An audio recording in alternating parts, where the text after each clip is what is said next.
I think I follow it from my phone. I watch us on Zoom and then I make sure everything is good with the live from my phone.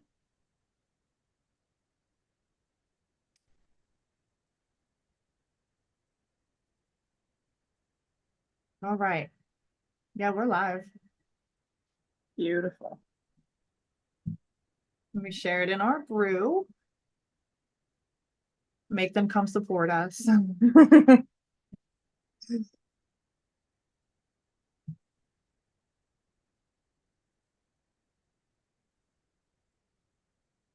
Or not. Share. Oh, there we go. I found it.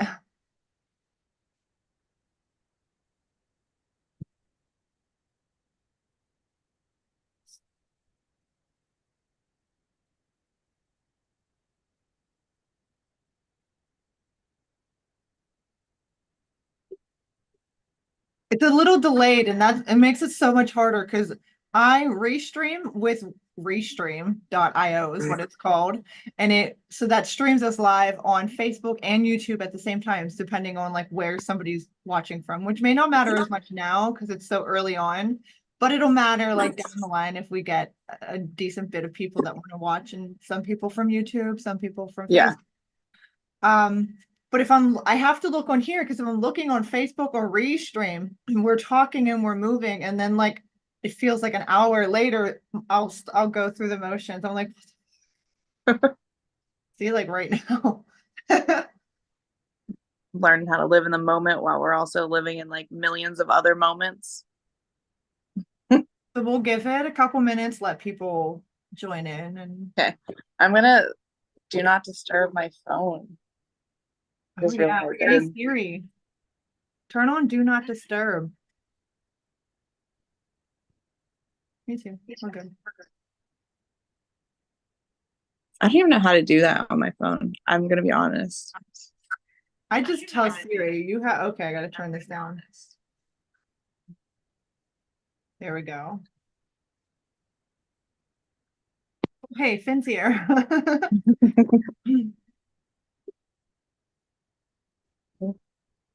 Okay, let me go get more people from the group. I'll share it too.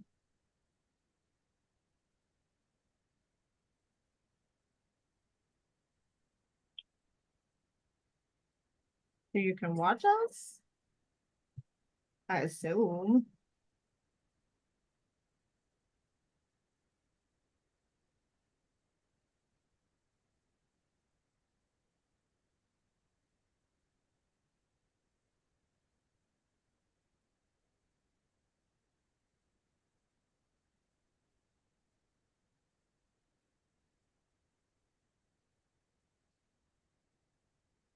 Were you off today?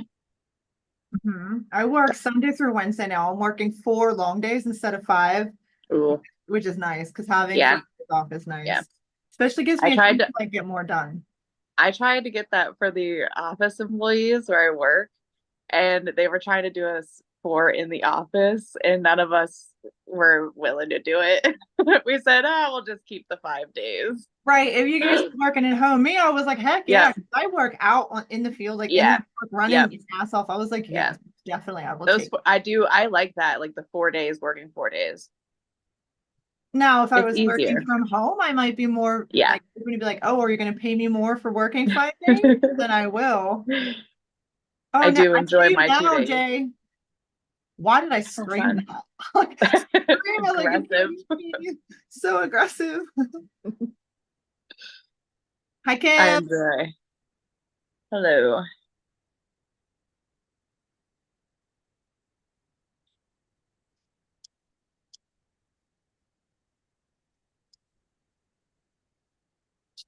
Who else was going to come on and tag people?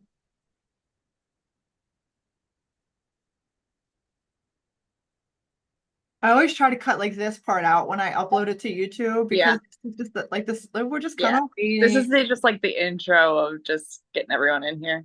Yeah, so if like somebody starts to watch the YouTube channel back and Yeah. they're why they're not even talking. No, we're not talking about anything. We're just kind of flowing. I go live on TikTok sometimes, so I know that like I've never gone intro. on TikTok. I Oh, should. I haven't yet.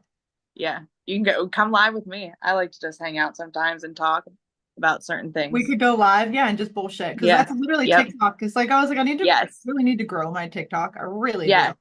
TikTok is just getting on there just to hang out. Like I get on there, my one friend gets on there like every day at like 1 o'clock around noon. And so I see her hang out at lunch break, just bullshit. Yeah, yeah.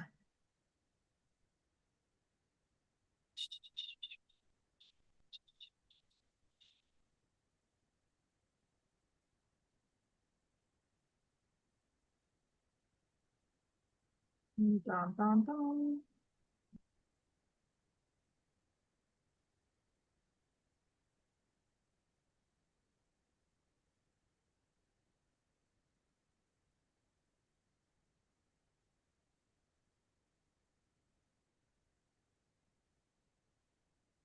I'm really quiet when I'm reading because like I can't. Get the process. Yeah. If I try to talk while I'm actively reading something, I'm just gonna start speaking what I'm reading. And you're like, what? Like, oh, whoops.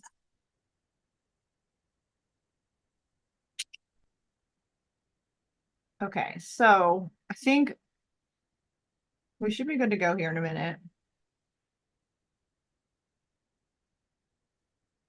Yeah. It says there's one person in here. Doesn't tell me who though.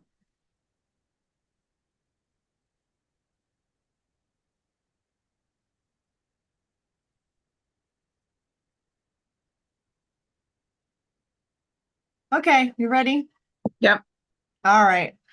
Hey guys, welcome to the Call Me Jess podcast. My name is Jessica, and I am a hypnotherapist that focuses on personal growth, personal development. And this podcast kind of follows suit in that we jump on, we talk about personal growth, personal development. We'll share some stories with you, and we're just gonna have fun with it. So my co-host Finn is out today, but we do have Colleen. So welcome, Colleen. How are Hello. you? Thank you.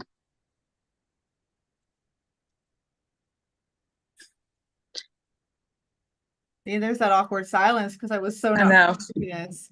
Anyways, today's episode is going to be on embracing change. We're just going to talk about what it means to embrace change and kind of like what comes with that territory, the positives in it, and we're going to flow with that. So, starting off the conversation, Colleen, do you have a story you would like to share about a time in your life where you had to embrace a big change? Yes. So I personally have had to embrace a lot of change in my life. And the biggest change recently that has happened is in the last 4 years, I had to decide to change and move out of my hometown and move about 2 hours away for my daughter to have like kind of a different life than what her dad and I had growing up. We wanted something different. So I decided to move to his town instead of fighting through custody and being bad between each other and learning how to co-parent with each other.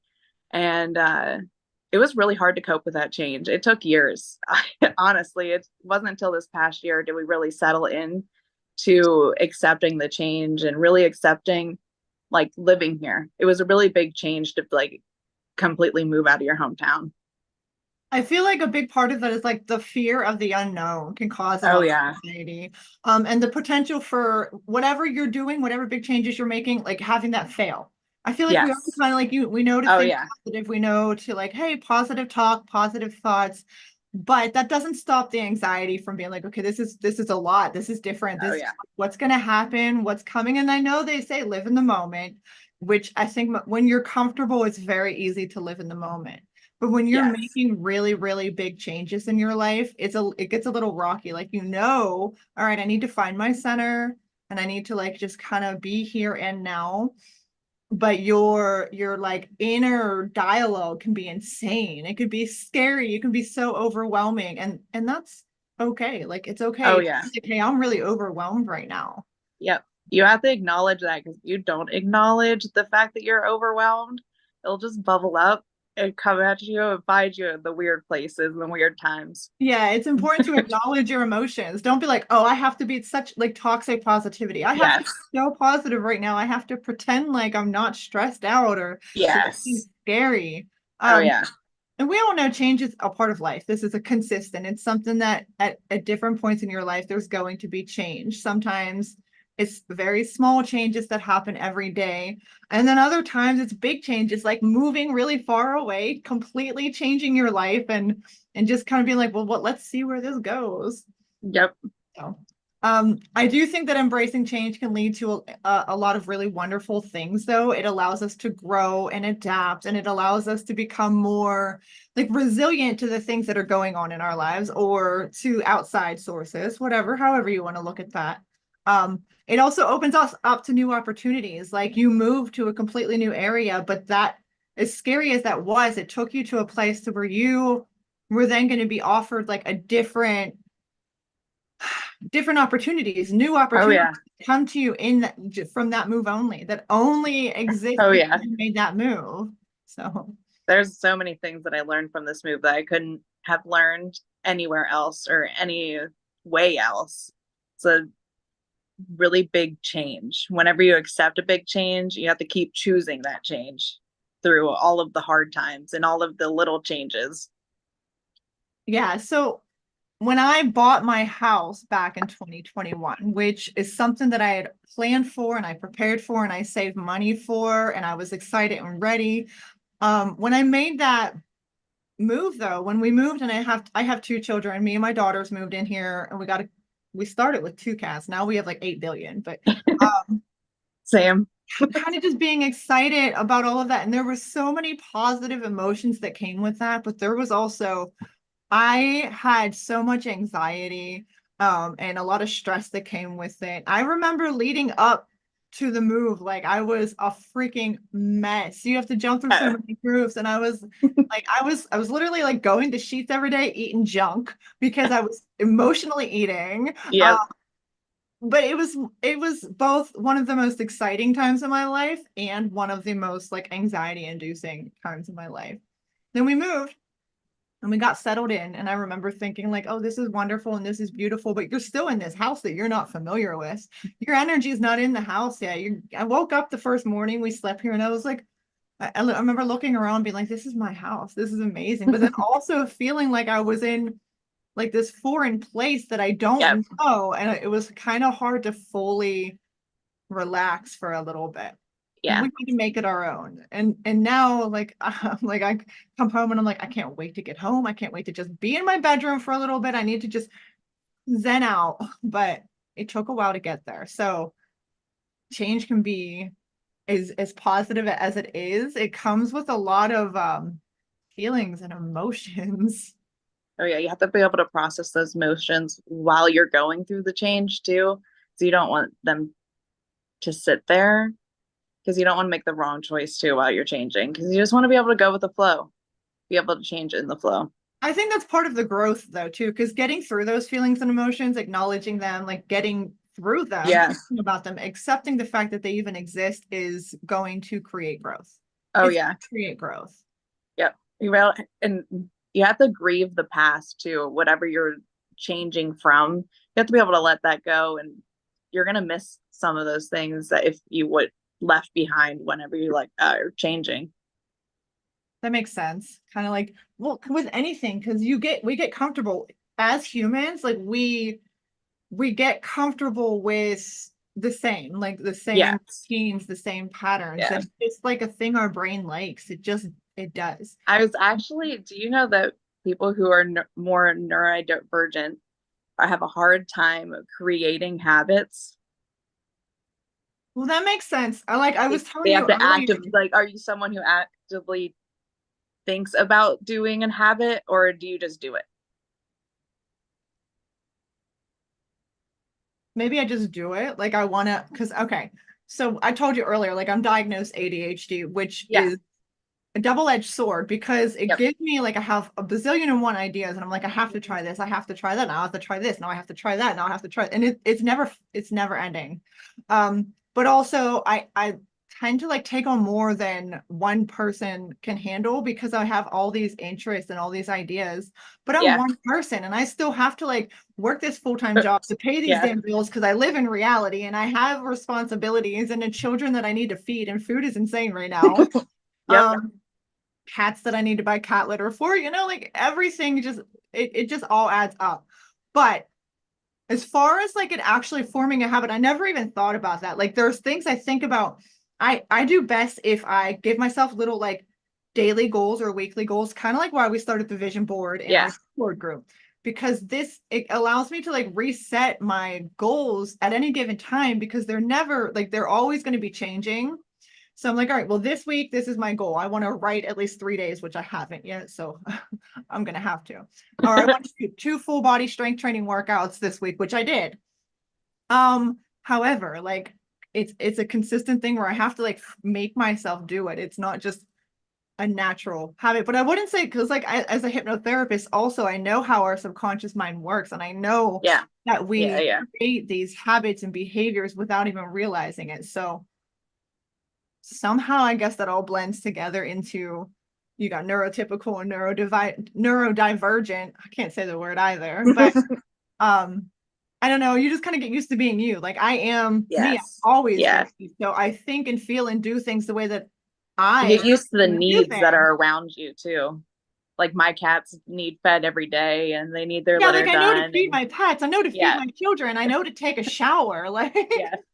these are things. Plus, I work outside in this man, and I work a delivery job right now. So the boxes from those warehouse, I come home and look like I've been working like out in the field, like I'm dirty.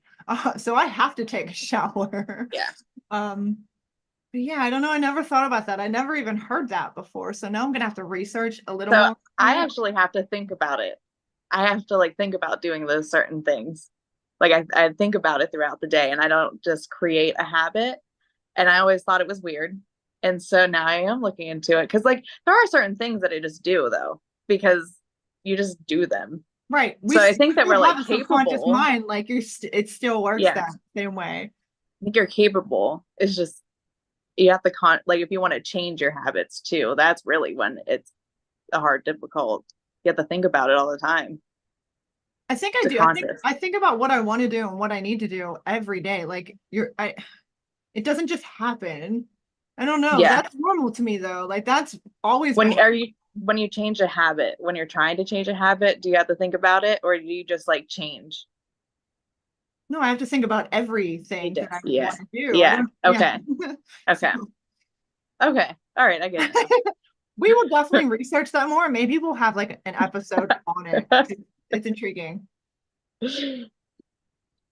Another thing about like embracing big changes that bring on a lot of anxiety, how I said this kind of like goes with personal growth. It does because like working through those, in some sense, it's going to help with like our problem solving skills, and get us through that particular time in our lives. Like I don't really know how to word it without repeating what I've already said, but like I feel like it's going to you're going to be a little bit stronger coming out of it. Yeah. Oh Um, yeah. but I know myself, like the next big giant change I make, no matter how excited I am about it, it's been a consistent, like constant in my life that it brings on a lot of anxiety. And then I'll Yep. have like a lot of anxiety attacks and I just have to work through it. Doing things like breath work and meditation help, but sometimes I really struggle with meditation if I'm really far gone on the stress meter. Uh, Mm-hmm. I meditate really, really deeply if I'm already in a comfortable headspace. But when I need meditation the most, like when my brain's just going and going and going, and I'm like, holy fuck, I can't get away from myself. That's whenever it's hardest for me to sit down and quiet my mind and get into a meditative state. Like I struggle when I need it the most. Breath work, though, helps. I think a fly just flew in my nose, not in my nose. But like near your nose. Yeah, these damn flies, like go away. Yeah. But breath work breath work in itself, at least for like the first 5 to 10 minutes after doing it, I'm really like zen and I'm really calm. So I sometimes try to like do breath work before meditation, but then I've learned breath work gives me, it makes me zen, but it gives me energy. Like Yeah. if I do breath work, I want to go do something. Or so I was like, maybe don't do breath work right before meditation. The one time I did it right before bed and I could not sleep. I was like, girl, go to sleep. And I just couldn't. I was so energized, laying in my bed doing nothing. Yep. So Yeah. Don't do, I like the breath work, but I like to do the breath work outside. That's could like breathe the fresh air in. you have fresh air. You're in Pennsylvania. We have not had fresh air. It's been so humid and thick and muggy like the It's last still like 2 years. fresh air. I love the hot. I love the I heat. love the hot. Boil me. I hate humidity. I love heat. True. I just Yeah. wish we had more of like a dry heat here. Yeah. I would prefer dry I heat. like this like when the rain finally comes through, that Oh my humidity. Oh, God, I yes. love that. And today's not been bad. Today I've actually had my windows Yeah. open and it's like a good flow. But my air conditioner, I have whole house air conditioner. It's been broke. It kicked the bucket. So Oh, I haven't had air conditioner. Like yeah. it's cold. It's like 95 degrees with 75 to I 95 understand. humidity. I'm Yeah, the like, I'm humidity gonna is probably die. killing you. The humidity has been awful. That's It's like probably worse. I love It is sunshine. cooler up here. It is a little cooler up here. We're in the mountains, it's a little cooler. Just I a don't know. little bit. The other day I got up in the morning, Sunday, and I was doing a workout. I got up at 5 a.m. because I had to work. I work Sunday. So I got up to do my workout before work. So I'm up at 5 a.m. and I'm like, it's so thick already. So I checked the humidity at 5 a.m. and it was 92%. I'm like, are you freaking serious right now? Like it's so Yeah. just sticky. Yep. Yeah. What are you gonna Everything's sticky. do? I swim. I swim whenever it's really humid. Yeah, I don't have a pool, unfortunately. We do like I go to waterfalls or we have Oh like a yeah. little beachy area nearby. I want to take the girl thinking about going Saturday, depending on the weather, if it rains or not. So I like to be near bodies of water. That helps a lot. But on days that I'm working and I come home from work, like, and I work 10 hours, and like, I'm like, we're not going anywhere. I'm just going to die. So I've been taking, Yeah. as you know, the thing, like, one of the goals is for us to take cold showers, and that was the Wim Hof Yes. method or whatever. Yep. Oh my God, they're like my favorite thing. I'll be just dry or I'll be so freaking damp and hot, and the cold shower feels amazing. Yep. It doesn't last Well, though. the cold showers is what calms me down whenever Cold, I am like way out of my head, when I am just so yeah. emotional and Mhm. I feel like I'm just losing it all. I will do the cold shower and it will just recenter me in a way that I come out and I'm like, oh, Yeah, no, cold showers are okay. very, very calming. I agree. Like Yeah. because I've only recently, so I've been taking them the last couple of weeks since we just like we made that Yeah. a thing that we do, and I'm like, this I do. It's very, very calming, puts me in a good mood, makes me comfortable. Yep. And so yeah, that's maybe cold shower and then meditate. Yeah. But I actually do that. It's usually at nighttime because the cold shower will keep me calm, and then I will turn on some meditation sounds and meditate before bed, and just so I can have some really good sleep because I love sleep. I love it. Me too. Yeah. I enjoy it a lot. I cold showers. Water, I've always been drawn to water. Like I've always loved water. I remember Yeah. being like 14, maybe 14 years old, and I was in my backyard and my mom had this like connector to the hose that kind of made it like misty. And I just Hmm. remember I was sitting in my backyard. I pulled up a chair and I just put the hose up and let it just mist down on me. And I just sat Yeah. there like that because it was so, I don't know, it was just so comforting. Calming. Um, Water is calming. always loved Water water. is healing. Love water, terrified of the ocean, but it's not the water that I'm scared of. It's Yeah. the creatures in the ocean, Yeah. especially when you can't see them. But mind you, like if I'm swimming in the middle of the ocean and this 60-foot freaking whale comes near me, I'm gonna be equally like, wow, that's amazing, and also might die of a heart attack. Like I might just be done. My life is over because that's just gonna scare the hell out of me. I love the ocean. I love looking at the ocean. I love it. I love that.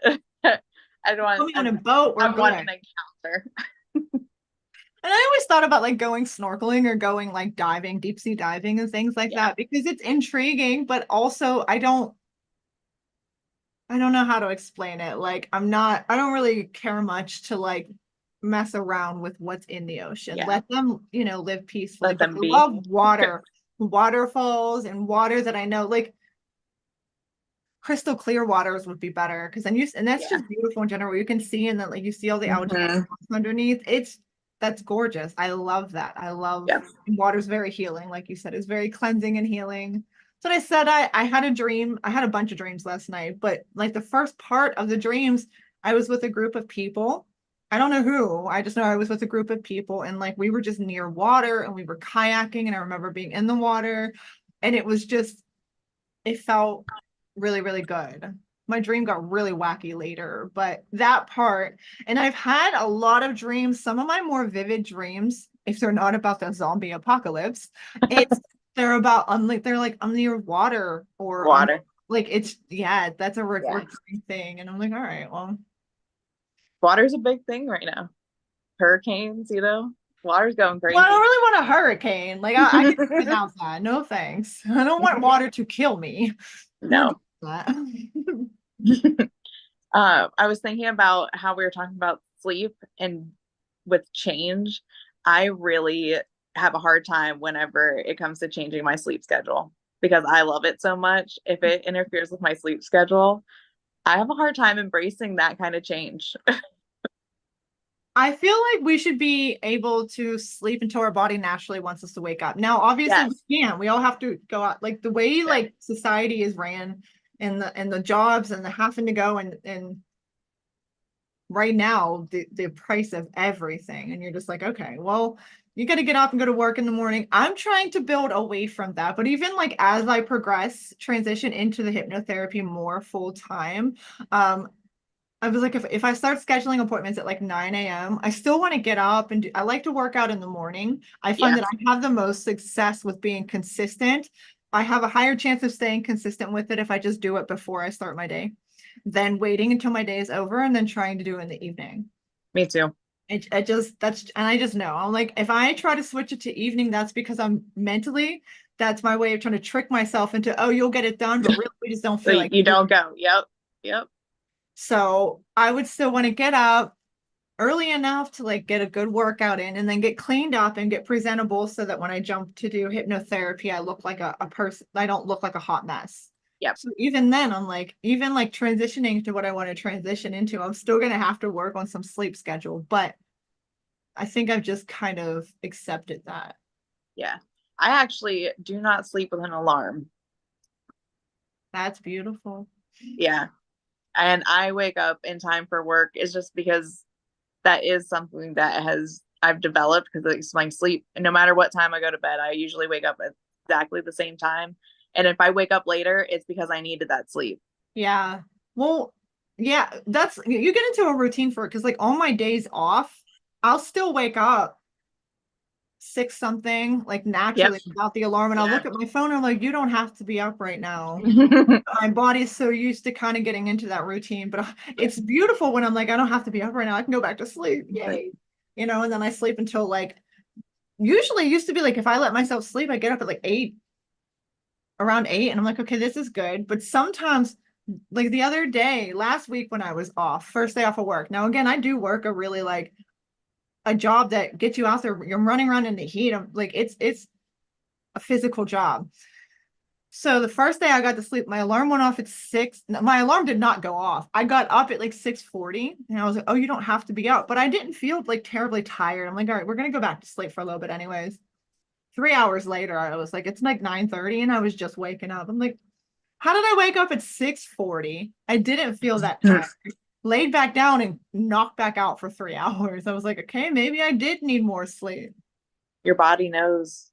Yeah, I it did. love it. My body always wants more sleep. Oh, I'm gonna check in. I actually lost our live on here. I want to check in, see what we got. Hi, Bonnie. Cold showers are the best. I wasn't on here. Yes. I was on the wrong link.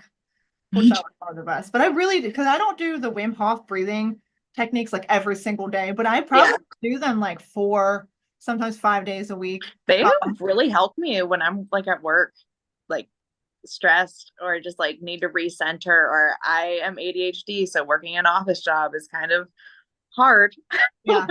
I've never, So ever, whenever, ever done good with office jobs ever. Never, yeah. not once in my life. And I Well, didn't this get is my first diagnosed. office job. I This did is a not get huge diagnosed change. until I was 34 years old because Yeah. they say like women and girls present differently. Yep. But when we finally got diagnosed and there was all this like talk about, I was like, everything, a lot of shit made sense. And I was like, okay, well, that's great. And of course, the next thing they were like, let's get you on some medication. I'm like, no, thanks. Have a good life. Yeah. Yep. Thanks for your Yeah. diagnosis, but it means nothing. So, Yeah. but And yeah, this is my first office job. It was a really big change. It was huge.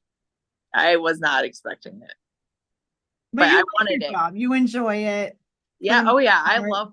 I love where I work. I love what I do. I love everything that I'm learning too, because I've never worked an office job like this, and I'm working in administration. So I'm learning so much that I would have never learned if I wouldn't have like taken the leap of faith and just did the change. I just applied for a job that I wanted and I got it. I said the other day that I had a daydream and made it come true. You manifested that. Yep. Yeah. It allowed me to dream bigger too, because at first I had like huge imposter syndrome. Like, this is not who I How am. old are you? Are you a millennial? I am 29.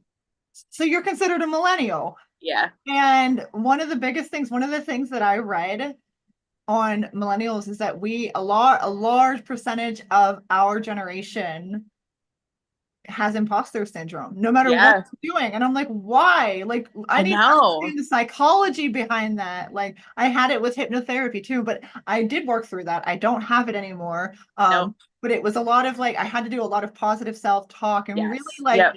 convince myself that because I would always kind of put myself to the test. Like, I know why I'm doing what I'm doing. I know what my focus is. I know what my goals are. I know that why I'm doing it, that my why is my why. Like I don't have to bullshit anybody.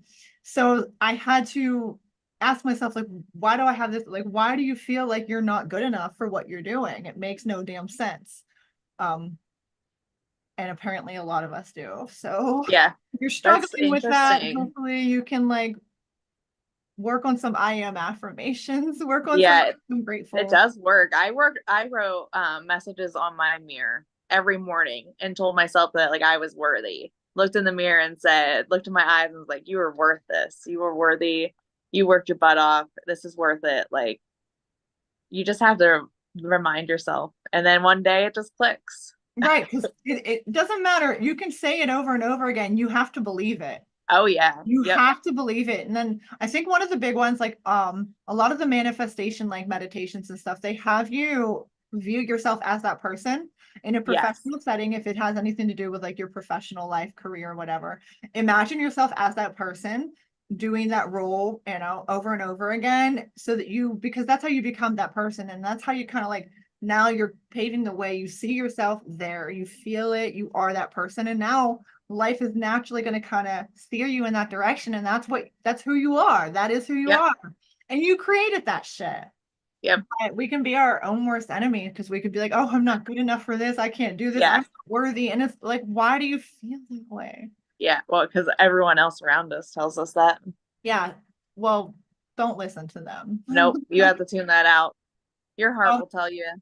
yeah, definitely don't listen to the negative talk. And it's good to listen. Like you have supportive people in your life. It's great to listen to them, but the person's opinion that matters the most about who you are is you.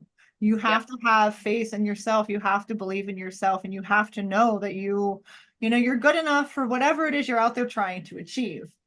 And failure teaches you the most in life. Yeah, it just teaches you what not to do. But you Yep. learn something from each. Yep. Like if you try something and it doesn't work, you're still learning something. You still put work in that taught you something. So kind of change, like tweak the techniques a little bit and then try again Yep. over and over and over and over again. Until you succeed. Exactly. And then, you're gonna have new goals and Yes. you're just gonna, Yep. we're constantly building and growing and creating. And that's what we're here to do. Like Oh build, yeah. grow, Yep. create, have fun with it, enjoy your life. Create Yeah. and change. Mm-hmm. There's a lot of different things that we're meant to hear, like come here and do. So do it all. Do it all and have fun doing it for the most Yeah. part. Because there's already enough shit we have to do that's not that Yeah. fun. You only live once. You only Mm-hmm. get one human life.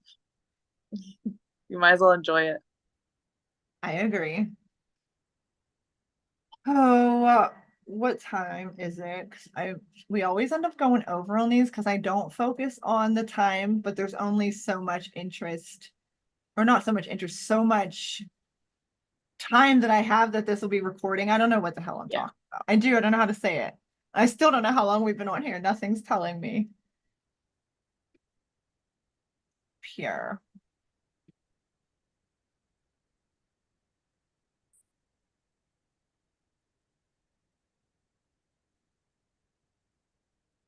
15 minutes. What? Okay.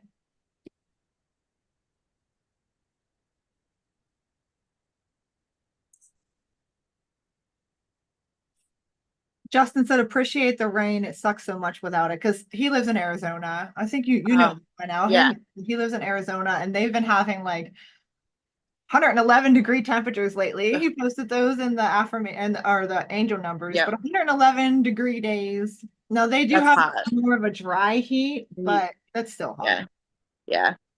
I have a coworker that lives in Las Vegas, and he told us the other day it was hot. It was very hot. It's hot. I couldn't imagine Or that heat. because I think like I the guess you one get used to it though, the dry heat. he says he hates it. And then he doesn't get snow or anything like that. So I Yeah. understand whenever I've talked to him about it. He's like, I really wish I could get snow and stuff. And I'm always like, and during winter, I'm like, F this snow. I want nothing to I don't like winter. Um, but I can definitely understand somebody who lives in heat all year round and not getting to see snow. I can see how it would like appeal to you. You just kind of want to see it, experience it. I always said, more recently said, let's get like 5.5 months of summer, 5.5 months of fall, and then 1 month of winter. And that's it. December can be winter. And then you're gone. Winter. Bye. It needs to start at like at Christmas time. Winter needs to start. It needs the first snow needs to start on Christmas Eve because it needs to be a white Christmas. Well, that's what I was thinking, And white you'll go Christmas, through but I was January. thinking through December. Like you just get snow all through December. But I don't know. I'd like the heat to get ready for Christmas. And then it'll be winter in So when you're January. decorating, you're not like freezing. Yeah. And then you can take all down your winter decorations at the end of like January, in the middle of January. Okay, so we'll do, yeah. But I love fall. Fall's definitely like I spring, do love fall. fall. I Yep. love the temperature. Spring because you're coming out of winter and everything starts to bloom and it's just colorful and it's beautiful. Summer, I love how everything's green. I just love how there's just green everywhere. Yeah. And then fall, when everything starts to turn like orange, but you kind of get the spooky vibe, which Yep. I'm all for. I love that. It's got like this fall in itself has a very calming vibe for me. And then all this, the creepy stuff and all of that. Because Yeah. I'm into that stuff year round, but it's really exciting when everybody else gets into When everyone else it. is into it, also. Yeah. And it's just more fun. And you're just like, you get to see different decorations. Like there's one of a house that I delivered to, and they set up a Halloween decoration at the door, and it's a skeleton sitting and his stuff with his hands out. So I started giving him the package. Like you started giving them. Yeah. Yep. They still have it up. They just left him up, but they set Oh, it up this yeah. past Halloween and he's still there. I was like, okay, see, he's a good like permanent decoration. I would keep them permanent too. Yeah, absolutely. And then they got those. So of course you see the really tall skeletons everybody's obsessed with. I don't really care for one of those, but did you see the new ones that are like they're in the like it looks like they're buried in the ground and they're big and giant. Like, It's their torso up and then their arms. that's pretty cool. I did not see that. I've seen that one. I'm like, all right, that one I might like that one. Pretty cool. He's pretty cool looking. Like So scary. My kid loves to prank people. So Halloween is like her favorite because she can scare people with silly little like Halloween pranks. Yeah, both of my girls really like Halloween. Now they're 10 years apart. So I have a 17-year-old and a 7-year-old. The 7-year-old obviously still gets into like picking a costume and going trick or Yeah. treating, things like that. 17-year-old hasn't actually gone trick or treating in a couple of years. Like she'll get together with her friends and they might go door to door. Um, but it's not the same as getting Yep. excited when you're a kid to go It's trick. different when it's a kid. It's different. Now she's just like, but she sure does like to eat her sister's candy.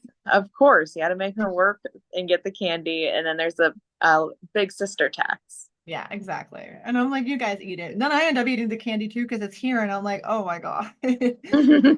When she was really little, I did what was the Switch Witch, which is where you take the candy, and she gives it to the Switch Witch, who then brings a gift in Yeah. return, so that your little kids aren't eating like all this. Yeah. Yep. I've become a lot more relaxed with like her eating candy and whatnot. I was even with my oldest, like there was no pop unless it was birthday party or something. I don't feel like I ever like it was always just trying to encourage healthy behaviors and things like Yeah. that. And now we go out to eat or something, and Aurora's like, "Can I get a pop?" I'm like, "I guess." It's not like we got to eat that much. You want a pop? Get a darn pop. With my oldest, it was always chocolate milk. She just wanted chocolate milk. She Perfect didn't milk. care. So I was like, I'm definitely more relaxed. It's funny, they say like with your first kid versus your second kid. And I'm just like, you want all that Halloween candy? Eat it. Just brush your It- teeth when you're done. My daughter doesn't drink any soda, even now that I'm pretty like chill about it now because she's getting older. It's okay. It's whatever. Yeah. But she doesn't still doesn't drink it. She just doesn't like the carbonation of soda, so I don't think she'll ever really enjoy it. My oldest, so my grandmother used to watch her for me when she was little, and she drank Diet Coke, Coke Zero, Diet Cokes. That's what she would drink. And I remember the first time she ever gave my oldest a drink of her Diet Coke, and my daughter was like, "That's bitty." She couldn't think of the word bitter, so she called it bitty. So then for like ever, she called pop bitty Betty. forever. That's funny. She would say things like buttons instead of buttons and things like that. I'm just like, she's 17 now, so she says everything normal. But I think back on that and I'm like, oh my God. Because I never really heavily focused on correcting her unless she butchered a word completely. Because in my mind, I was like, she's gonna grow out of that. And she did, and it happened so quickly. And I'm just like, Yep. you gotta let your kids be kids. And if they do something cute, like Yes. pronounce a word, enjoy it. They're not gonna mispronounce it when they're 30. I promise. Yeah. Like Yeah. They're gonna learn. yeah, they're gonna learn. So I think back on that. I'm like, it was just cute, like cute little talk. When she was Yeah. real little, she would say, I yell you forever. It was I yell you forever. And now she's a teenager and she's And rotten actually and she's mean. uses her words against you. I'm just like, oh goodness. And then Aurora being 7, but like you kind of go through it a second time and they're different children. They're just different, there's Yeah. a different personality. There's some similarities, but like they're different. 10 So years is a pretty like big difference. A good difference, but still like to have different personalities. oh yeah, 10 years. It's pretty much like she's a single child. I mean, all she Yeah. Well, both girls live they're with both me, pretty but their much like needs are single different. children. Yeah, their needs are different. Yeah. So with the Yeah, they teenager, are. she's like, you don't have, well, no, my teenager does come and she does like to talk to me and like she likes to talk and kind of have Yeah. that attention.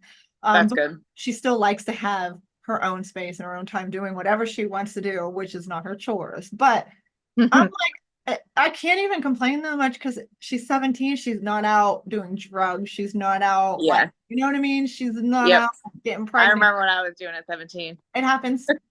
At 17, I was with my best friends going and drinking. Like we were different people. And I won't Yeah. say that we were ever really like bad kids. We didn't do terrible things. We probably more than anything, we drank too Just much. didn't make the greatest choices. We just drank too much. Other than that, from drinking, you get into some interesting situations. But like I never got into drugs. I always said no. And that's just been pushed in my face multiple times. And I'm like, no, no, no. Peer pressure did not work on me, thank God. And I can only hope that my girls pick up on that too, because Yeah. I was like, I know that's not something I want to try. That's not something I want to do at all. So no. I've had like a bag with like the residue of cocaine thrown in my face, being like, just try a little bit. Yeah. No. And then I had a friend of mine like literally pull down the street from my house, park the truck, and be like, I'm not. It was fentanyl too. I remember being like, I'm not Ugh. taking you home until you at least try this. And I'm like, no, the fuck. No. I got an Dang. apology for that later, but Yeah. I was like, the universe is crazy because I don't know how old I was. I don't know, 18 maybe. And I remember being like, no. And it was like the craziest thing. All of a sudden, I see my mom taking a walk. I was like, the universe just saved my ass because he pulled over and was like, I'm not taking you home until you try this. I was like, what? And then there's my mom. That's I get out of crazy. the car, like, hey, That mom. is wild. So I literally was like, that had their divine timing or something. I don't know. I Oh think yeah. more in that sense now than I Yeah. did back then. But yeah, like people, it goes beyond peer pressure sometimes. When they want you to join them and they're already high, they're not thinking straight. They're just like, fucking do this with me. Oh yeah. No, thank you. Please go away. A So lot yeah, of I experience. always said no to the heavy shit. I've barely ever even smoked weed, marijuana, whatever you want to call it. I have, but it was never a consistent thing. I'm like, no, because anytime I would smoke, I just want to eat every food tastes so good. I'm like, I would be 600 Eat pounds. everything. Seriously, I would be like 600 pounds if I was a frequent smoker because food just tastes so good. People struggle with addiction pretty bad. Definitely in my area. Oh yeah. It's It's it runs rampant. yeah, it is. I had my a cousin pass away from an overdose, and Same. it like he was an active addiction for a long time, and it's you just love them and you just don't know what to do. You can't, You yeah, know, you it's can't. for their family, like the people who are close to them. It's such a hard thing. It is a hard thing because no matter how much you love them and no matter how much you like, you can support them and you can be there for Yeah. them. If they're not ready or they don't want to, it's not going to happen. Like Yep. it comes down to them. And yeah, it runs rampant through my family. Um, I'm not going to talk specifics on that, but yeah, Yep. like people die. Oh People yeah. I went to high school with even. I think back on how many Oh people yeah. who have died from Yep. just heroin since high school that are just gone. Yep. They're not here. I'm like, it's insane. It It's is. insane. It really is. It's sad. I said that we need to be the sober generation as millennials. We need to be the sober generation because I know too many people. We're not. I know we're not. I mean, like we might be, but the Yeah, generation overall is not. And yeah, I know. the That's only like, person's actions and things you can like control are your own and oh yeah, supporting people and just loving people. Sometimes that's not enough. it, no, yeah, it's not enough. And you end up it's like the harder you love an addict, sometimes if they're in active addiction, the more you end up getting used as a pawn. And then I feel like that ends up building resentment. You end up building resentment up towards that person. So even like if they do get clean or after they get clean, you guys have to work through some things because you, it's such a hard thing to like navigate it is. when you're on this side and you're watching them struggle, but like the more you try to help them, the more they end up seeing that, like seeing your love as a weakness, so to speak. So, well, I was an active addiction. I've been 5 years sober now, Yeah. and so before that, I it was 10 years. I've been 10 years inactive and inactive, and I was 5 years sober, and then all of a sudden it was just like life, and people were around me, and I just couldn't say no. Like I don't know why I couldn't. It was just I was so broken that I couldn't say no. And then when I finally like realized that I was pushing everyone away and everything was horrible, I realized I needed to change. And that's what like led me to making the change to move here and completely change who I am, really. Because whenever you're in active addiction, or even whenever you're in recovery, because you have to learn to be a new person when you're in recovery. You have to let yourself be a new person. Form new habits, meet new Yep. people, surround yourself with You know, new with people who are going to make you everything. good choices. I Yeah. say surround yourself with people who support you being the best Yep. version of yourself, not people who support you if it's beneficial to them, or Yes. who Yep. support you like if they're still in active addiction and they kind of want you to be there with them. Yep. Yeah. Or they're using you into like Same as concept. their It kind of is like the most same people thing. who are in active addiction who's you when you're sober and you stick around, they're gonna use you for you for something. They usually Right, do. because It's they're just still in active what we do. addiction. It's what you do as an active when you're in active addiction. And sometimes you don't even realize someone's in active addiction. That's hard too. Okay, so Justin said forgiving someone who is in active addiction for being an addict is important. And I don't Yes. think he's wrong. Like, because this is what I said, it's really hard to navigate because if you love that person and you're trying, in your mind, you're trying to save them, but you can't. Like, you can only support somebody who is Yes. ready Yep. to be supported. Otherwise, it just doesn't work. That's not how it works. It Yeah. just doesn't work that way. You cannot will somebody into sobriety. You Yep. cannot love somebody Yeah. into sobriety. I'm gonna shout out my mom right now because she'll probably end up watching this because words out of her mouth. She couldn't like will me to be better, you know? And no, you want that and you want it. But Justin is saying like learning to forgive that person Oh yeah. who's Yep. in active addiction because they are going to do hurtful things. It's Yep. going, you're going to be, they're going to hurt you. You might like in some way, you might hurt each other without realizing it. But learning to Yep. forgive them even while they're still in active addiction. Like don't wait. Oh, I'll only forgive you if you get clean. Yeah. Don't do, you can't do that either. You can't like, that's not going to help them. It is okay, like I said, loving somebody from afar.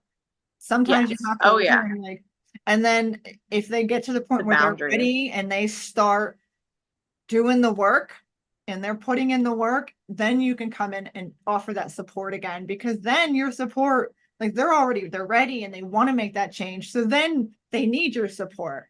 Then Yep. they need your love and it's Yes. to be Yeah. used for them to like help them grow, but you can't force it on them.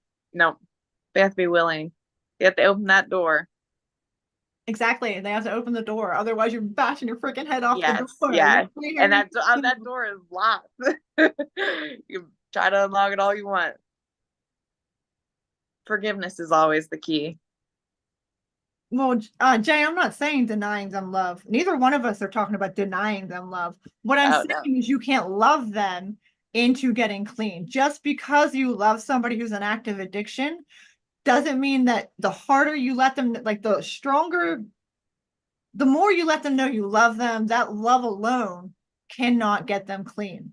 That doesn't like you don't just stop loving somebody. That's not how love works. Like if you love somebody, you love somebody. You have love for that person no matter what. And as far as not getting angry, getting upset with somebody who is using you that you love, also you have to see it from both. You can't just think, well, they're an addict, so you can't get upset with them. Yes, you can. You're still Yes. entitled to your feelings on how you're being treated and your emotions. That doesn't mean you don't like it's there's a balance with that. Like you have every right to you're entitled to your feelings about the situation, and it's okay to be upset with somebody who's in active addiction.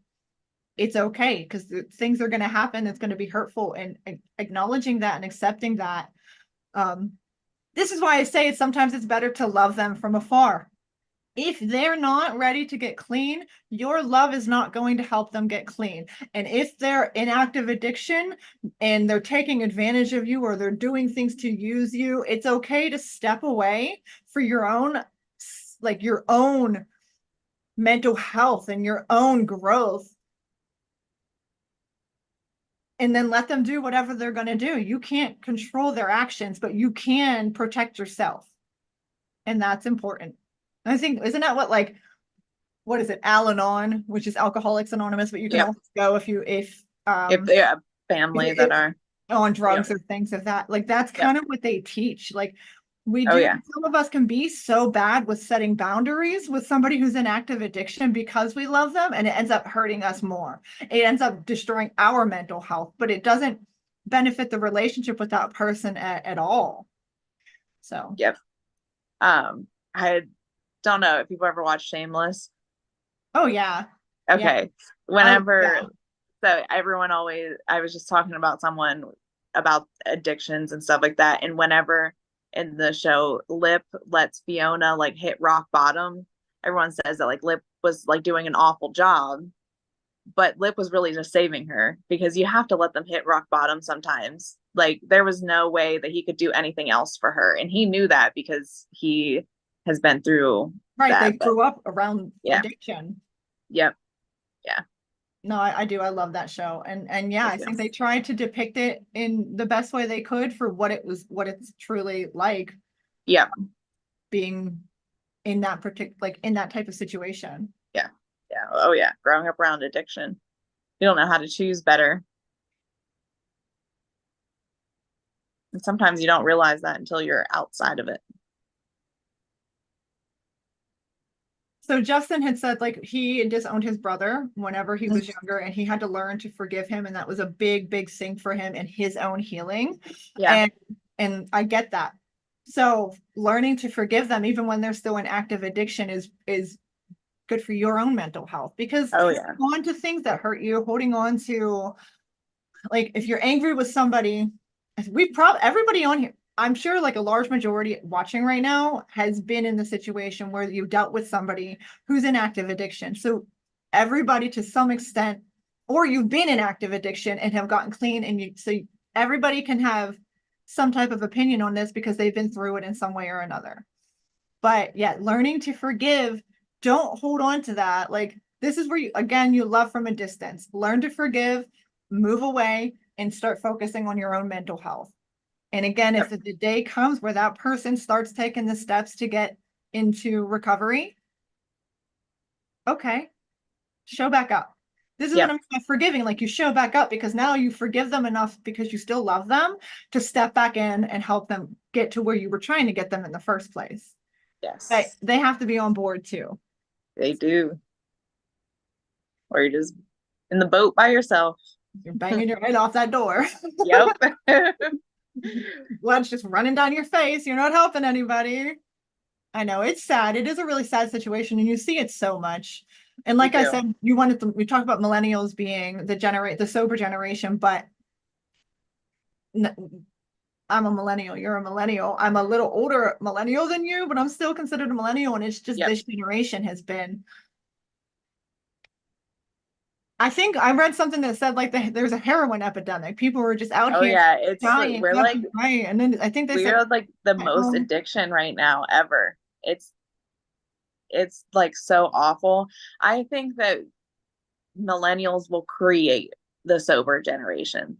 Like I don't think that our children will have the same kind of growing up. Like they'll have way more innocence in that sense I growing hope up, so. I I'm think. all ready I to hope see. so. I pray. I pray I that have always been very open with my children, very expressive. That doesn't mean anything. They're still going to grow into their own people. yeah. Like I said, my Yeah. 17-year-old, if the worst, she might drive me crazy. She has a smart mouth and she doesn't always want to do her chores. But if that is the worst that I'm dealing with a 17-year-old, then I should be grateful. Like she has a right to being a Just teenager, watch you know? out. I was a great teenager and then I lost my shit when I was like 20. I turned Well, 21. It was like when I was turned 21 to 22. I like it was awful. I this is what hated I'm my mom. saying. I All hated you her. do is like you just kind of get through everything. You figure it. Never. Yeah. That's why I said all I can do is like I'm raising them the best that I can. Yep. I'm very open and I'm very honest and You're like there for them. I'm there. And they can come. They know they can come to me. Like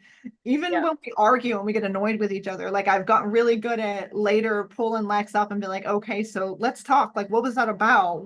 Yeah. Even though I get a whole bunch of I don't know, I don't know, I don't know. She don't fucking know anything. We still All about being a girl. yeah, we still take that step to have that like after we've gotten really heated with each other, even if it's just a moment of like coming together and not killing each other. Yes. Raising a teenager is hard though, and it is. And I'm like, it would be so much harder if she was out there doing drugs and sleeping around with everybody. And I have to be like, are you bringing a baby home? So I'm grateful that she's not, you know, I have to be grateful that the teenage antics that I'm getting come down to a smart mouth and not doing her chores. Yep. Grateful for what you have. So Bonnie, do you think his doctor didn't notice? I feel like doctors have a big hand in I don't know your dad's doctor, so I can't say anything. But Bonnie had commented that her dad struggled with prescription drugs and she feels that his doctor didn't even notice. But I feel like doctors are handing out medication, pharmaceutical medication, left and right without a whole lot of fight. Like I'm sure you have good doctors. I know they're out there. I'm sure, just like with different people. But I also know that a large majority of deeper addictions start with prescriptions. You don't just move in. Most people don't just be like, "Hey, that heroin looks real good. Let me try it." It leads up to it. Like they start with pills and the pills make them feel good. And they need more pills and it makes them feel good. But they get to a point where they're like, oh, I want to feel really good. So now we're going to just keep progressing. And then you either die, end up in jail. How many 60-year-old heroin addicts do you know? Yeah. Yep. If you're in addiction, you're dead. You're dead or you're in jail. I don't know. Like to me, I don't really see too many. I don't know though. I'm sure that there's 60-year-old addicts that are still alive. But my point is, it's like my point personally, is, so I got addicted through, I had a surgery and I got prescribed a painkiller, and I had already had a really difficult life as a child growing up. It's a whole different story. And it was there, and I got it refilled, and they refilled it again. And then by the last time, I was like, oh, uh-oh. I like these. These are nice. Yeah. So that's what happened. And, you know, it was, I don't want to say it was easier for me to get like sober and recover, but it was easy for me because I had people who allowed me to like change and transition. And like, I at least had, there was times where I was alone, but I had people who were able to support me as I transitioned through all different versions of myself getting sober and stuff. As you're finding yourself. And that's what I keep saying about like, if you're dealing with somebody in active addiction and you guys just keep clashing, they're using you, you're hurt, and you have to walk away for a little bit. It's why it's so important to still forgive that person for what they've done in active addiction, because if they start climbing the ladder and they start climbing their way out of that hole, they're going to fucking need you. Yes. Yep. They're going to need somebody. They're going to do better with support than they would without it. They're going to do better knowing that people care. Sometimes it's just have friends you're sitting on their couch with. Having a bonfire. Yeah. Sitting around a bonfire. Doing something other than what we're addicted to. Like just doing something healthy, making a healthy choice. Like, you want to come over and make cucumber sandwiches with me? I don't know. That's the first thing I thought about, like cucumber sandwiches. But yeah, find friends that you can do healthy things. Go hiking. And I love hiking. I just love being in nature. I absolutely love being outside in nature. We should meet up for a nature walk. We can meet halfway. We should. How far is halfway? I know we've talked about I think it's an hour. I think you're about 2 hours away. Did you buy go buy your Falling in Reverse tickets and meet me in the I know. I was just looking for that the other day. And then I got distracted. I'm gonna be honest. Nation or whatever, and they weren't. Live Nation. I was gonna ask you, and I got distracted. I'm gonna be honest. So Live Nation. If I can find it, I'll send you the link. But that would be a lot of fun. I'm not. Yeah, I do want to go. I was working and shit there, but I am looking forward to the concert. Yeah. But if it's only an hour, definitely. Like we'll find somewhere meet up. I drive an hour and a half all the time. That's normal for me. I mean, when I'm at work, I drive for like hours and hours and hours and hours every day. But I mean, I moved an hour away from Pittsburgh, and I'm from Pittsburgh.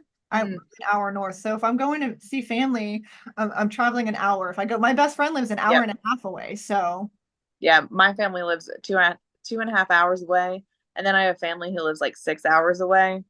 So I'm so maybe used we to should driving. see It's what not type a of like big deal. hiking trails and like waterfalls might be halfway between us Yeah, because I love shit like that. me too. Me too. I'll look up some. I'm sure there's like a bunch because I'm in the middle of the Allegheny Forest, so I'm assuming that that still goes down towards you. Maybe. I don't know, maybe. It's a difficult mindset to change. Yeah. Well, and that's another thing, like changing your mindset is on you completely. Again, it's Yes. great to have support, but it's work you have to put in. Yep. And sometimes depending on where you're at and what you're trying to change, that mindset, that change can be incredibly difficult, really, really hard. You have to put the work in. So Yep. it goes with embracing change.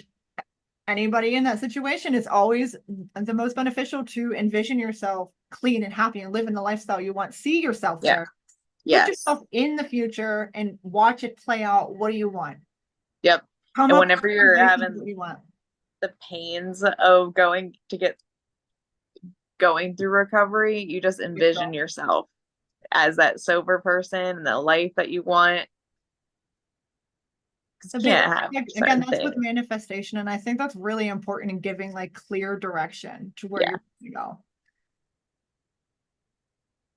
Even if it's just something small, daily. And that's what I know that's how it small like changes I was just every thinking, day, doing little yeah, things. Kind of like I said with our vision board, vision boards and setting goals, you don't just need long-term goals.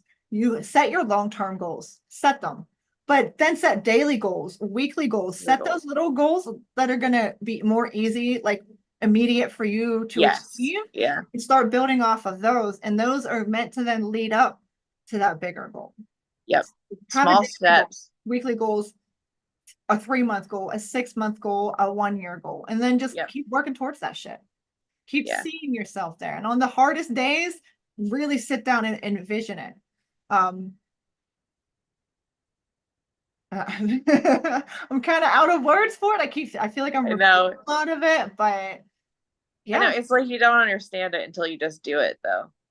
I feel is that like whenever you start making changes and you start envisioning it, you just don't understand until you do it. You just have to do it.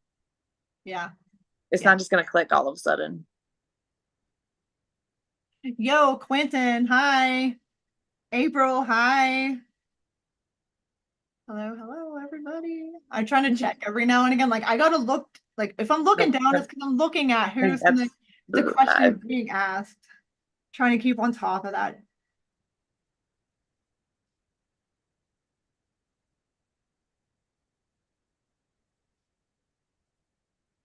I love though, kind of like this whole podcast took on its own. Like I told you before the podcast, I was like, I don't have any real direction. We're just going to talk about embracing Like change. I'm with not prepared. And yeah. I love how it just kind of took its own. And even though it came into addiction and whatnot, it still works because with addiction, it's the biggest thing. Embracing change Oh to, yeah. find your way out of that is you're going to make lots of changes consistently, Oh but yeah. you were Yep. saying big changes, changing your friends, changing the things you do, changing the way you think. Yep.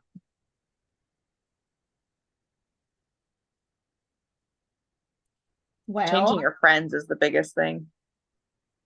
oh, especially like when that would be really hard, even though I don't quite know how there's different levels of friendships, of course. So if you grew up with somebody and you both kind of fell into the drug scene together, I feel like that's going to be different. Trying to separate yourself from somebody like that than if you met people during active addiction, you're not really Yes. making friends, you're just making Yep. acquaintances. Yep. It's going to be Yeah. different.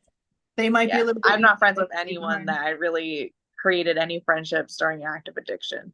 I'm Right. only During the friends addiction, with yeah. people that were pre-addiction Mhm. or pre or post sober. And The that new makes sense. connections. But those are like the ones that matter. No one, there wasn't really any true connections during the addiction time. Well, that's what I'm saying. So like if you make like you meet people during active addiction because they're also in active Yeah. addiction, you guys are probably just like finding comfort within each other Yep. to go out and find Yep. whatever you're Feeding looking. each other's fire to not be good. So they might be a little bit easier to be like, well, I never really had a bond with this person. But this is what I'm saying, like you grow up with somebody, you're best friends through childhood, and then you both fall into that shit together. You're ready Yep. to get clean and they're not. That would be a harder friendship to walk away from. Yep. But I still think it's like that Moms and another dads, walk parents. away. That's another thing, moms and dads, how they become very enabling. And I'm like, that Yeah. I get that. Like, I would never want to enable my children because I can see like I would be potentially killing them. Not killing them, but allowing them to kill Oh, and themselves. I also mean like whenever moms and dads are in addiction with each other and then they Oh, are like they're choosing each other over their children because yeah. they're not getting out of addiction. Like if you at least one of you needs to get out. Like, I see what you're saying. Yeah. yeah, No, you just said moms and dads, and it immediately yeah. made me think of parents who And enable their addict yeah, children because they love them so much. yeah. And they I don't know if it's that they genuinely don't see or if they just don't want to see because they're like, I'd rather have my child Child, who's yeah. in active addiction here with me than And it's to. easy to be blinded too, I think. I Whenever can you see love that because someone, when you have children, you know you love them so yeah, much. It would be really, really hard to watch them struggle through yeah, addiction. But I yeah, would not want to enable. I would not be the type to be like, here's $50. Even if they were like, I'm starving, you can eat something from my kitchen. yeah. Like, let me make you food. Let me take care of you. Because I would know that $50 is not going into food. It's going to go into something that might make it the last time I ever see you. Yeah, So I feel like I have enough, but I don't have to experience that. I don't have to make those choices, and I hope I never do. So I feel for the parents who who lose their children to active, because when your child's in active addiction, maybe in a sense you've already lost some, but like there's a higher risk of losing them for good. I don't know. I just I don't ever want to experience that. I don't want to be in those shoes. yeah. I never want to be in those shoes either. To be the parent, I wouldn't want that pressure.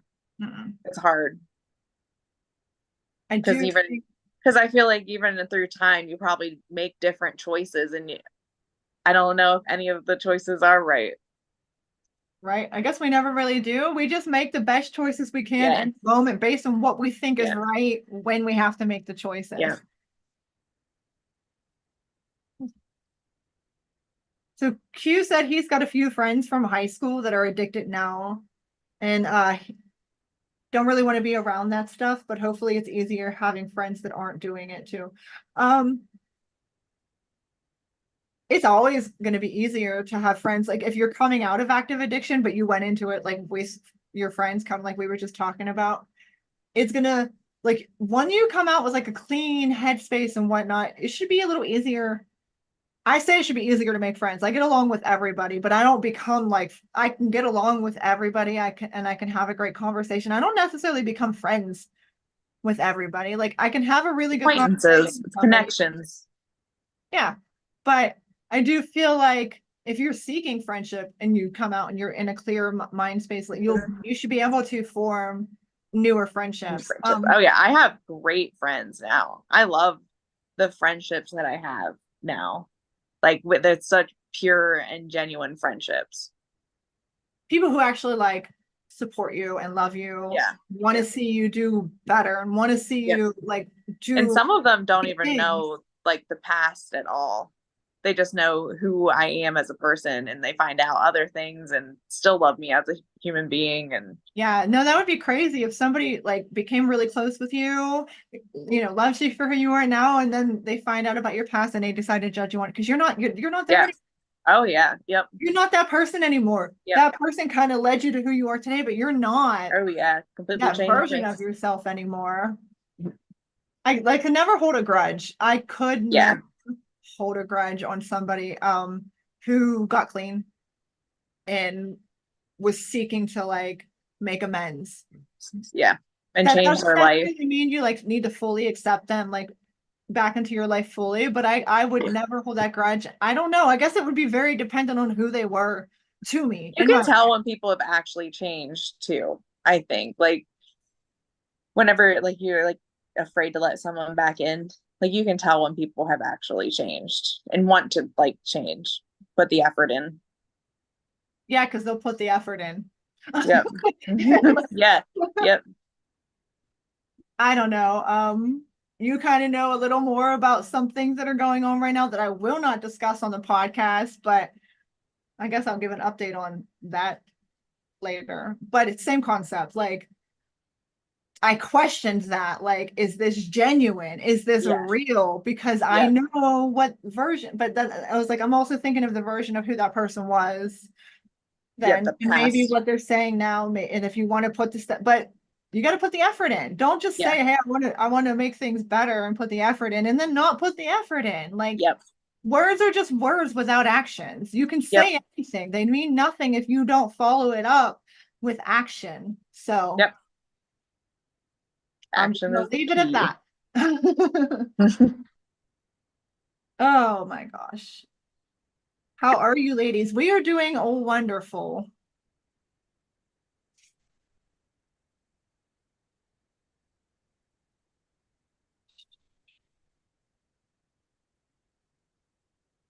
I had a few other things that I kind of jotted down to talk about making change. And we've already pretty much addressed this, but it was a list that I put together that talks about how you can effectively embrace change. And it starts with like shifting your mindset. You have to shift your mindset for any type of change. Mindset shifting, whatever you want to call it, is the first step. Like it that has to happen. If you're wanting to make a change, but you aren't willing to think different or try something different or do things different, the change is never going to happen. You're going to stay the same. And we also already talked about this setting small, achievable goals. Don't just set long-term goals. Have your long-term goals, but then more consistently set daily goals, set weekly goals, and then achieve those. It's going to make you feel a lot of accomplishment as you get through them. And those small, achievable goals are just as important as the long-term goals because they're what's going to get you there. Stay positive. Yeah, try to keep a positive outlook, but except when you're not feeling so positive. Don't be toxic about it, but do try to like if you catch yourself having too many negative thoughts or negative talk, like you can be in a bad mood or having a bad day without talking poorly to yourself. If you catch yourself talking down about yourself or saying really like just not nice things to yourself, change that. Say something positive about yourself, even when you're not feeling positive, so that you can break the habit of like destroying your own mental health just because you're having a bad day. I, I feel like I've learned like on the days that I'm challenged the most, when I'm feeling the most like down and I'm just not feeling great, making it a point to do the I am grateful, find things I'm Yep. grateful for and just listing them out, even though I may not be feeling them strongly in the moment. Oh, like that's one of the most amazing things I can do because I'm Yes. rewiring my brain that That's even the though you most don't feel important good, time. yeah, like you don't feel very good right now, but I'm training my brain to still see the good. And the Yep. more you do that, the more you're going to then eventually see the good without trying. It's going Yep. to be there. Like you're rewiring your brain. Goes with the whole subconscious mind. Oh Like, yeah. yeah.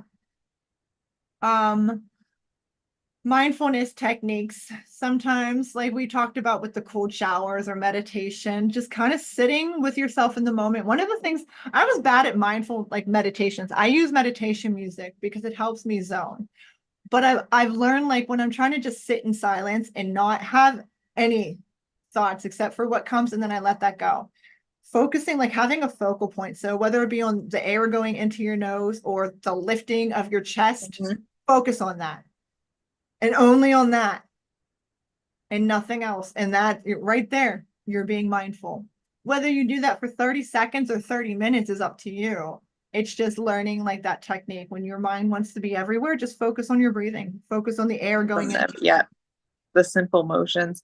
I imagine that it's like going through my body and like creating the circle as I'm breathing in and out. Yeah, yeah. What you have a focal point. Yeah. Yeah. Sometimes during meditation, even with meditation music, I find I go a lot deeper when I just focus on my physical body and allow myself to actively just relax more and more. And like Yeah. it helps me stay like in the moment to kind of like find that peace. There's different types of meditation. And sometimes I just let my thoughts go. Like that's my whole point, sitting down doing a meditation and just let my brain go wherever it wants.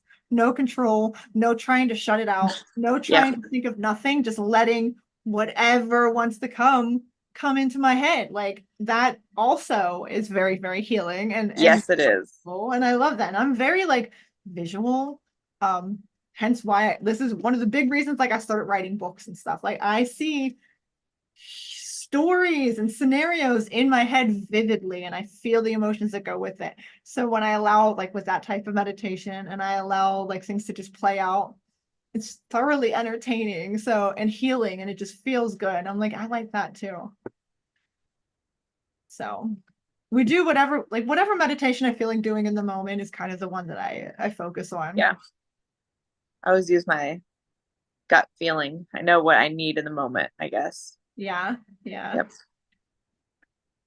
So, a little more maintaining a routine. This is kind of what we talked about. Like when you make a big change, your brain is naturally going to seek out like a new routine, something that makes Yeah. it feel comfortable. So, the sooner you find some type of like put together daily goals and routine and you kind of get into the mix of it, you're going to feel more comfortable after you like kind of get into the flow. Um, just having a stable routine. That doesn't mean that every aspect of your life should be stable. I mean, stable actually it should be stable, but you can be spontaneous still, you know, Yeah. you can still do things without thinking too hard about it just because you want to do them. The more stability you have, the more are able to be spontaneous in the moment. Yeah. Celebrate the wins, like celebrate all of your wins, big wins and small wins, just celebrate them. Be happy for every little thing. Like I said, the big change was moving into a new house. Um, Celebrate when you set your furniture up, celebrate when you unpack one box. I know it doesn't matter. Find reasons to celebrate about everything you're doing. And we should be happier about things. You know, I feel like, you know, be happier about everything you're doing. Society is taught to be like, I owned a cleaning company for so many years, and this is something I learned about reviews. Happy clients are not likely to leave a review. They're just not. They're happy, they're comfortable. They're not Yep. thinking, I have to go rave about this company. Clients that are not so happy are going to be like, I have to go leave a review on every platform. They didn't dust my mantle. Why are we like that? Yeah. Why are we like that as a society? Like, okay, you're not happy with your experience and you should talk about it.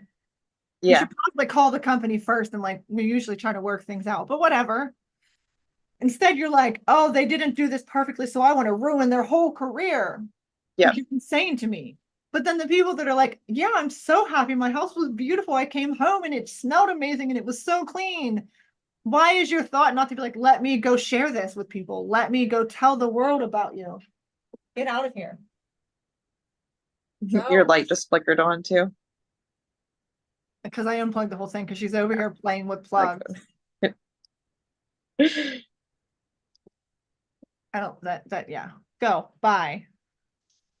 That's going to be on YouTube now too because, you know, kids don't listen. Oh, Embracing the change. embracing Go the change. What are you going to do? All right. I'm kind of just going back over. We should probably wrap it up now. I never know how long we've actually been going. I don't have anything that's in front of me that It's tells like I me, set a timer. but we did start, like we went live at 5 and it's almost 6:30 now. So I try to just do an hour. We always end up going over, which is fine. We Um, talked a little bit in the beginning. yeah, I am going to cut some of that out for YouTube, but Yeah. this is for everybody. So, just want to thank everybody for joining, everybody who like kind of joined in and asked some questions and interacted with us. We love that. We really appreciate that. And go ahead. We're gonna we are on YouTube. So we're live on YouTube right now, but I'm going to go ahead and touch this video up a little bit and then upload it to YouTube. So if you wanted to watch the whole video, you can. There's other videos from previous podcasts that you can catch on there. Also, we have a whopping 9 subscribers on YouTube, but I'm grateful for every single one of them.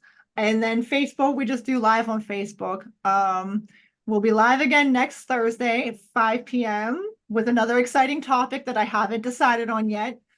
And that's it. Any final words, Colleen? Thanks for having me. Thanks for joining. All right, guys, have a wonderful evening or day wherever you are in this world. Have a wonderful whatever.